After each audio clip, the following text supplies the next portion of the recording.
Assalamualaikum warahmatullahi wabarakatuh. Waalaikumsalam warahmatullahi wabarakatuh. Selamat siang anak-anak. Siang Pak. Bagaimana kabar kalian hari ini? Alhamdulillah baik Pak. Alhamdulillah ya, semoga kita selalu diberikan kesehatan oleh Allah Subhanahu wa taala. Jadi pada pertemuan kali ini kita akan membahas tentang materi kita selanjutnya, yaitu mengenai perubahan sosial budaya. Sebelumnya di sini kalian sudah mempelajari materinya atau belum? Belum Pak. Kenapa ini kok belum? Bukunya belum beli Pak. Sepertinya pinjam ya nanti di perpustakaan. Iya Pak. Jadi pada pertemuan kali ini kita akan membahas mengenai perubahan sosial budaya.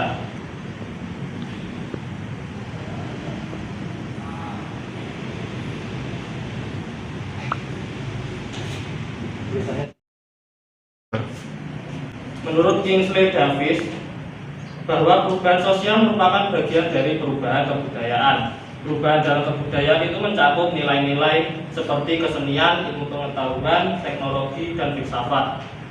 Menurutnya perubahan sosial sebagai perubahan pada sistem sosial, struktur, dan fungsi masyarakat.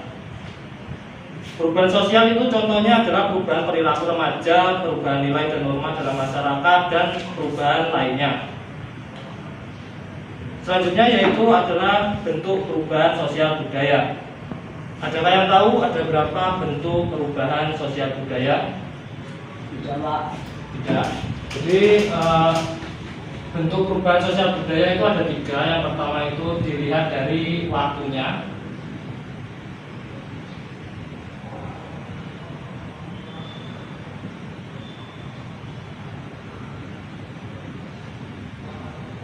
Kedua, dilihat dari perubahannya.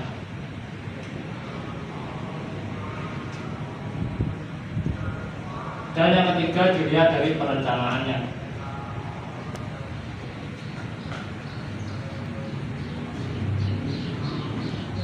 Jadi yang pertama yaitu dilihat dari waktunya. Perubahan sosial yang terjadi itu mempunyai kecepatan dan waktu yang berbeda-beda antara masyarakat satu dengan masyarakat yang lain. Contohnya itu pada masyarakat tradisional tentunya kecepatan perubahan sosial budayanya akan lebih lambat dibandingkan dengan masyarakat modern. Mengapa demikian? Hal tersebut dikarenakan masyarakat modern lebih terbuka dan heterogen dibandingkan dengan masyarakat tradisional. Nah, pada perubahan yang dilihat dari waktunya ini dibedakan lagi menjadi 2, yaitu perubahan sosial secara lambat atau yang disebut dengan evolusi, dan perubahan sosial secara cepat atau revolusi. Yang pertama yaitu perubahan sosial lambat atau evolusi. Perubahan sosial lambat atau evolusi merupakan perubahan sosial yang memerlukan waktu lama dan diikuti oleh rentetan perubahan kecil yang terjadi secara lambat. Perubahan sosial pada masyarakat tradisional dapat dikategorikan mengalami perubahan lambat ini. Sedangkan untuk perubahan sosial yang secara cepat atau revolusi, yaitu adalah perubahan sosial yang berlangsung dalam waktu yang cepat dan hal-hal mendasar dalam masyarakat ikut mengalami perubahan. Contohnya di sini untuk perubahan sosial cepat atau revolusi adalah revolusi industri, yaitu merupakan perubahan sosial budaya yang dapat dikategorikan dalam perubahan sosial cepat. Revolusi industri sebenarnya sudah berlangsung cukup lama, yaitu dari tahun 1750 sampai 1850. Namun karena revolusi industri mengakibatkan perubahan secara besar-besaran, maka waktu 100 tahun bukan menjadi waktu yang lama. Jadi yang kedua yaitu perubahan sosial budaya yang dilihat dari pengaruhnya. Itu dibedakan menjadi 2 jenis, yaitu perubahan yang pengaruhnya kecil dan perubahan yang pengaruhnya besar. Untuk perubahan yang pengaruhnya kecil yaitu contohnya seperti memotong rambut sesuai dengan gaya terbaru atau yang sedang tren, dan juga memilih baju atau pakaian yang modelnya sesuai seperti yang sekarang ini. Nah, perubahan yang pengaruhnya kecil merupakan perubahan yang tidak membawa perubahan yang dampaknya begitu besar di masyarakat. Perubahan yang pengaruhnya kecil artinya perubahan tersebut hanya dianut oleh sebagian kecil orang yang menyukainya saja, sehingga perubahan ini tidak membawa pengaruh berarti bagi sebagian besar orang. Untuk yang selanjutnya yaitu perubahan yang pengaruhnya besar. Perubahan yang pengaruhnya besar adalah perubahan yang membawa perubahan dalam sendi-sendi kehidupan dalam suatu masyarakat. Contohnya yaitu adalah industrialisasi. Industrialisasi merupakan proses perubahan sosial ekonomi yang mengubah sistem mata pencaharian masyarakat agraris menjadi masyarakat industri. Selanjutnya yaitu yang ketiga adalah perubahan sosial budaya yang dilihat dari perencanaannya. Jadi perubahan sosial yang dilihat dari perencanaannya ini dibedakan lagi menjadi dua, yaitu perubahan sosial yang direncanakan atau planned change, dan juga perubahan yang tidak direncanakan atau unplanned change. Jadi yang pertama yaitu perubahan yang direncanakan. Perubahan yang direncanakan ini merupakan perubahan yang memang diinginkan dan dikehendaki oleh masyarakat atau pihak yang menginginkan perubahan. Sebagai contohnya yaitu adalah pembangunan. Pihak-pihak yang merencanakan perubahan itu disebut sebagai agen of change.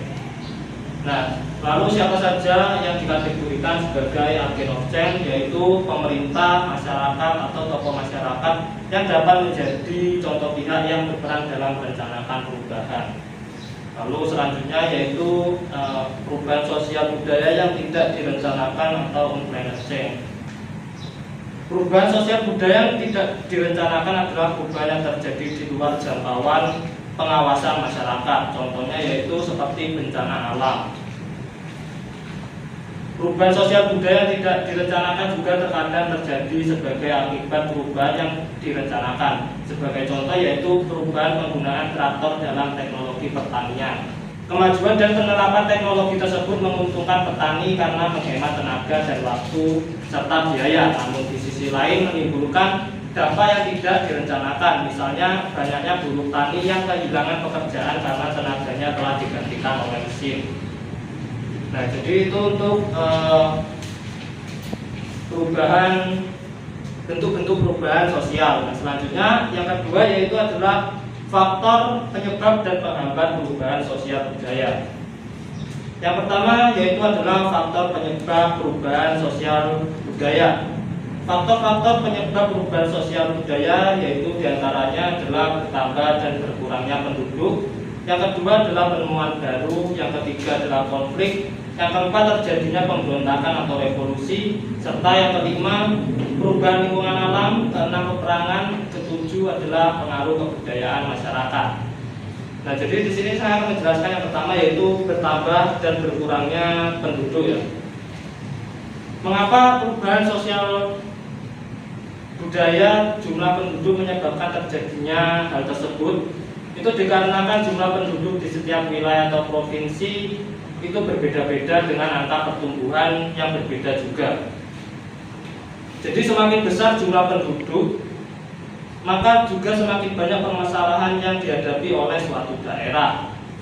Lalu yang selanjutnya yaitu adalah penemuan baru. Penemuan dan pembaruan dalam masyarakat itu dapat menyebabkan perubahan di bidang komunikasi, interaksi sosial, status sosial, pola pikir, dan tindakan manusia. Lalu selanjutnya yaitu konflik. Faktor penyebab biasanya bermacam-macam seperti kesalahpahaman dan perbedaan pendapat. Perubahan sosial dan konflik adalah dua hal yang saling berkaitan. Ketika dalam masyarakat terjadi perubahan sosial budaya yang cepat, hal ini dapat mengubah nilai-nilai yang ada dalam masyarakat. Sebaliknya, konflik yang terjadi dalam masyarakat juga dapat memunculkan terjadinya perubahan sosial. Lalu yang keempat yaitu adalah terjadinya pemberontakan atau revolusi. Revolusi atau pemberontakan dapat menyebabkan terjadinya perubahan sosial budaya. Sebagai contohnya yaitu di Indonesia terjadi revolusi Mei tahun 1998 karena pemberontakan terjadi diawali dengan adanya ketidakpuasan sebagai masyarakat terhadap situasi dan kondisi. Ketidakpuasan ini diarahkan pada sistem kekuasaan yang dianggapnya tidak cocok, sehingga mendorong para pemberontak membuat sistem kekuasaan yang berbeda. Yang kelima yaitu perubahan lingkungan alam. Perubahan lingkungan alam dapat terjadi karena faktor alam dan juga faktor manusia. Perubahan yang terjadi pada lingkungan alam bahkan dapat menyebabkan masyarakat yang mendiami daerah tersebut terpaksa harus meninggalkan tempat tinggalnya. Selanjutnya yang keenam yaitu adalah terjadinya perang. Perang akan membawa perubahan besar dan kecil dalam warga masyarakat yang terlibat perang. Hal ini terutama pada masyarakat yang kalah perang. Beberapa bidang diantaranya yang berpengaruh pada perubahan sosial budaya akibat peperangan yaitu adalah bidang sosial, ya, dan selanjutnya adalah bidang ekonomi, bidang budaya, dan bidang politik. Selanjutnya yang ketujuh yaitu adalah pengaruh kebudayaan masyarakat lain. Dalam masyarakat, pengaruh kebudayaan suatu masyarakat dapat menyebabkan terjadinya perubahan sosial budaya pada masyarakat lain juga. Hubungan yang terjadi dapat menimbulkan pengaruh timbal balik. Proses pertemuan kebudayaan tidak selalu saling mempengaruhi. Ketika kedua kebudayaan mempunyai taraf seimbang, yang terjadi adalah saling menolak yang disebut sebagai cultural animosity. Proses pengaruh kebudayaan lain yang menyebabkan terjadinya perubahan sosial budaya antara lain yaitu difusi. Difusi merupakan proses penyebaran unsur baru baik berupa alat, ide atau gagasan dari satu pihak ke pihak lain.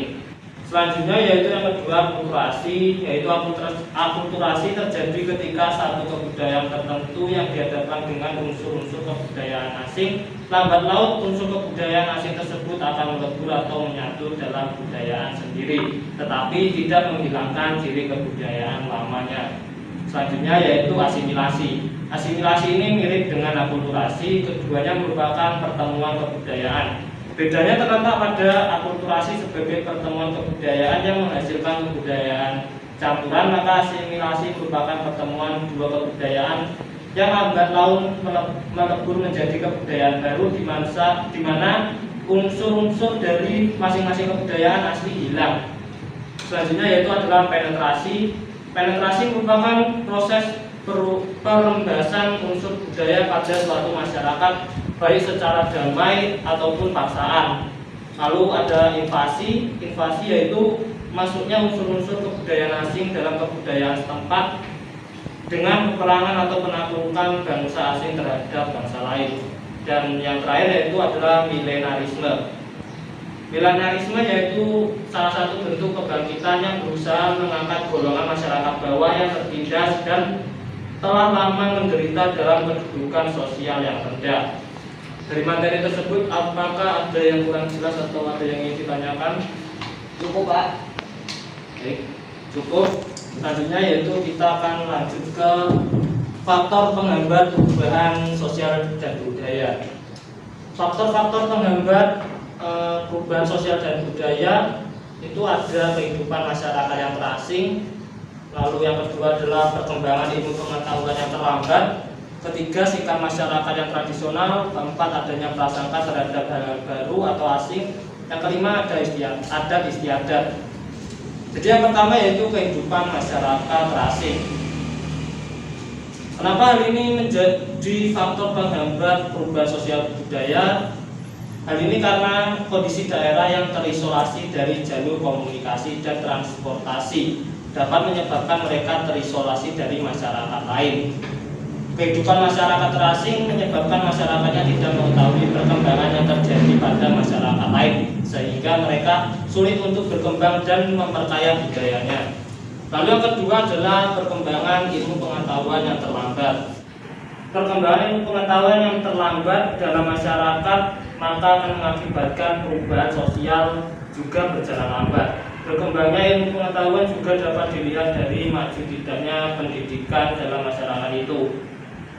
Daerah yang memang terisolasi, terasing, terpencil, dan jauh dari masyarakat itu akan mengakibatkan perkembangan ilmu pengetahuan menjadi terlambat. Yang ketiga yaitu sikap masyarakat yang tradisional. Masyarakat tradisional adalah suatu masyarakat yang memelihara, menjaga, dan mempertahankan tradisi, adat istiadat, sistem nilai, sistem norma, dan bahkan sistem kebudayaan yang diwariskan oleh generasi pendahulunya. Masyarakat tradisional mempunyai pandangan bahwa melaksanakan warisan nenek moyang berupa nilai hidup, norma, harapan, cita-cita merupakan kewajiban, kebutuhan, dan kebanggaan. karakteristik yang menonjol dari masyarakat tradisional adalah mereka itu melaksanakan tradisi mereka dengan murni. Itulah yang menjadi faktor penghambat untuk perubahan sosial budaya. Selanjutnya yang keempat yaitu adanya prasangka terhadap hal-hal baru atau asing. Perasaan dan prasangka menimbulkan sikap yang acuh dan tidak peduli, bahkan antipati terhadap sesuatu yang baru dari luar masyarakat. Padahal sesuatu yang berasal dari luar tersebut bisa jadi sebenarnya bermanfaat dan dapat membawa perubahan sosial bagi kehidupan mereka. Namun ada masyarakat yang memang menanamkan sikap kepada warganya bahwa sesuatu yang berasal dari luar maka akan merusak alam dan sesuatu dan kehidupan mereka. Hal inilah yang kemudian membuat suatu masyarakat tidak mengalami perubahan sosial budaya. Yang kelima yaitu ada adat istiadat atau kebiasaan. Adat istiadat telah melekat sebagai bagian dari masyarakat. Ketika ada hal baru yang akan menggantikan adat lama mereka, itu belum tentu akan diterima begitu saja oleh masyarakat. Nah, jadi itu saja untuk materinya. Apakah ada yang kurang jelas atau ingin ditanyakan? Cukup Pak. Cukup. Jadi mungkin itu saja untuk pertemuan hari ini. Semoga materi yang saya sampaikan bisa dipahami dan dicerna oleh kalian ya. Iya Pak. Dan untuk pertemuan minggu depan silakan kalian kerjakan LKS ya, halaman 80. Nanti kita akan koleksi bersama di minggu depan. Baik, itu saja. Terima kasih. Saya akhiri. Wassalamualaikum warahmatullahi wabarakatuh.